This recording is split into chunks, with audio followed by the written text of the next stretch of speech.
Viewers সকলকে শুভেচ্ছা জানিয়ে শুরু করছি ধারার অঙ্ক। তো এক্ষেত্রে ধারার যে অঙ্কটি আছে, এক ব্যক্তি 22,000 টাকার একটি ফ্রিজ কিস্তিতে পরিশোধের মাধ্যমে কিনতে রাজি হন। প্রত্যেক কিস্তি পূর্বের কিস্তি থেকে 500 টাকা বেশি। যদি প্রথম কিস্তি 1,000 টাকা হয় তবে কতগুলো কিস্তিতে তিনি ফ্রিজের দাম পরিশোধ করতে পারবেন এবং সর্বশেষ কিস্তির পরিমাণ কত হবে? তো সমাধানে আমরা লিখব, ধরি কিস্তির সংখ্যা n, যেহেতু কিস্তির পরিমাণ কত হবে বের করতে বলছে তাই আমরা ধরে নিয়েছি কিস্তির সংখ্যা n। দেওয়া আছে কি প্রথম কিস্তি a = 1,000 টাকা। আমরা সাধারণত ধারার অঙ্কে লিখি প্রথম পদ, কিন্তু এখানে অঙ্কটি কিস্তি সম্বলিত, তার জন্য এখানে প্রথম কিস্তি a = 1,000 টাকা লিখব। কেন লিখব? যদি প্রথম কিস্তি 1,000 টাকা হয়, এখানে 1,000 টাকা কিন্তু উল্লেখ করেই দিছে, তার জন্য আমরা লিখব 1,000 টাকা। আমি অঙ্কটি পুরোপুরি A to Z বোঝানোর জন্য লিখে আপনাদের বোঝানোর চেষ্টা করেছি। তো এর থেকে শর্ট করেও করা সম্ভব, সূত্রের মাধ্যমে বুঝে এখান থেকে তথ্য নিয়ে। তো যাই হোক, আমি বিস্তারিতভাবে আপনাদের বোঝানোর চেষ্টা করছি। তো আমরা জানি কি সাধারণত ডি, তো ডিটা কি, যে পরবর্তী ও পূর্ববর্তী কিস্তির পার্থক্য। এখানে পদের নয়, কিস্তির পার্থক্য। তো ডি = আমরা লিখব 1500 বিয়োগ 1,000, এখানে হচ্ছে 1,000 আছে, = 500 টাকা। এখানে বলেছে প্রত্যেক কিস্তি পূর্বের কিস্তি থেকে 500 টাকা বেশি। তাহলে পূর্বের কিস্তি কত? 1,000 টাকা, তার থেকে তাহলে 500 টাকা বেশি যদি হয়, তো আমরা এখানে লিখব 1500 বিয়োগ 1,000, মানে পরবর্তী কিস্তি এবং পূর্ববর্তী কিস্তির পার্থক্য। এখানে লিখব 500 টাকা। দেওয়া আছে ঋণের পরিমাণ 22,000 টাকা, অর্থাৎ অঙ্কে 22,000 টাকা দেওয়া আছে। এরপর এই যে এখানে 22,000 টাকা দেওয়া আছে, তো এরপর আমরা লিখব অতএব S = 22,000 টাকা। আমরা জানি যে n সংখ্যক পদের সমষ্টি S = এই সূত্রটা। তো এখানে আমি S এর মানটা বসানোর জন্য S = 22,000 টাকা দিয়েছি। তো এখানে 22,000 লিখে আমরা সূত্র মোতাবেক সব কিছু বসিয়ে দেবো। যেমন এখানে এর মান আছে 1,000 টাকা, বসিয়ে দিয়েছি, আর ডির মান হচ্ছে 500 টাকা আছে। তো সূত্র মোতাবেক বসিয়ে দেওয়ার পরে এবারে আমরা কি করব, এই 2 দিয়ে 22,000-এর সাথে গুণ করে এখানে 44,000 লিখব। এনটা রেখে দেব, এখানে 2,000 হবে, 2-র সাথে 1,000 গুণ করলে, যোগ এখানে 500n মাইনাস 500 গুণ করে দিলে, বা n = এখানে এই লাইন থেকে আমরা ডাইরেক্ট এখানে এই লাইনটা লিখে দিয়েছি। কিভাবে?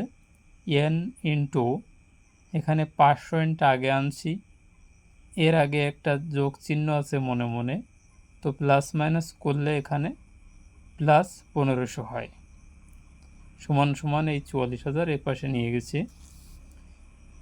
এখন এই 500n² লিখব, যেহেতু n দিয়ে একে গুণ করব, আর একে গুণ করলে 1500n মাইনাস 44,000 সমান এই পাশে এসে হয়ে গেল সমান 0। এখন আমরা 500 দ্বারা ভাগ করে দেব, দিলে কি হবে? এখানে n² + 3n মাইনাস 88 সমান সমান 0 এভাবে আমরা লিখতে পারবো। আর যেহেতু অঙ্কটি বেশ বড়, অপর পাতায় চলে যাচ্ছি। এখানে n square plus 11n minus 8n minus 88 সমান সমান 0। কেননা আমরা আগের লাইনে পেয়েছি n square plus 3n minus 88 সমান সমান 0, সেখান থেকে আমরা এখানে মিডিল টার্ম করব। তো এখানে 8, 11 এবং 88 হয়, আবার 11 থেকে 8 গেলে হয় হচ্ছে 3n।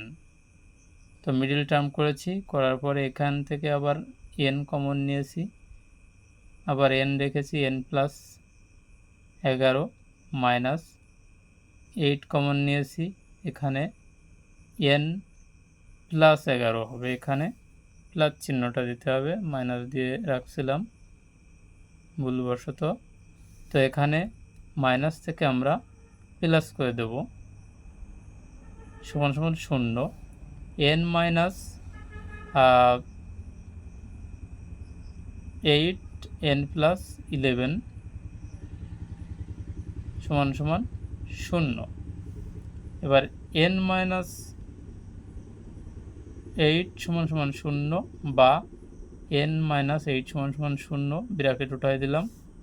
এই লাইনটা না করলেও চলে, বা n সমান সমান 8, এখানে মাইনাস 8 সমান সমানের এপাশে 8 হয়ে যাবে।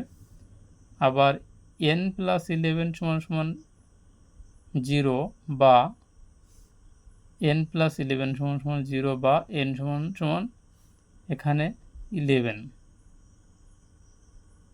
এখানে কিন্তু প্লাস চিহ্ন দেওয়া না, এখানে মাইনাস চিহ্ন, মাইনাস 11। তো এটা গ্রহণযোগ্য নয়, যেহেতু নেগেটিভ আসছে বা ঋণাত্মক আসছে। সুতরাং কিস্তির সংখ্যা কত হবে? n সমান সমান 8, যেহেতু আমরা মাইনাসটা গ্রহণ করিনি, এখানে 8 হবে। তো 8তম কিস্তির পরিমাণ আমরা এই সূত্রটা লিখব, যেহেতু আমরা ধারার অঙ্কে জানি যে nতম পদ সমান সমান a plus n minus 1 to the power d। তো এখানে n সমান সমান যেহেতু 8, তো আমরা এখানে n আর না বসিয়ে 8তম কিস্তির পরিমাণ এই কথাটা লিখে সমান সমান এই সূত্রটি বসিয়ে দেব। তো সূত্র বসিয়ে দেওয়ার পর এখানে এর মান বসিয়ে দেবো 1000 প্লাস n এর মান এই যে 8 মাইনাস 1 টু দি পাওয়ার এখানে 500। তো এখানে 1000 প্লাস এটা 500 দিয়ে একে যদি গুণ করি তাহলে 4000 হয়, মাইনাস 500 হয়। তো এখানে 4000 আর 1000 যোগ করলে 5000, মাইনাস এখান থেকে 500 করলে 4500 হচ্ছে, অর্থাৎ 4500। তো অঙ্কে উত্তর চেয়েছে যে কিস্তির পরিমাণ কত, আমরা পেয়েছি 8, আর 8তম কিস্তির পরিমাণ কত সেইটা হচ্ছে 4500 এই টাকাটা। তো ভিউয়ার্স, আশা করি সকলে বুঝতে পেরেছেন, অঙ্কটি একটু বড় অঙ্ক, বোঝানোর জন্য করেছি এভাবে। তো এর থেকে আপনারা বুঝতে পারলে শর্ট করে নিতে পারেন। তো সকলকে অসংখ্য ধন্যবাদ শেষ পর্যন্ত থাকার জন্য।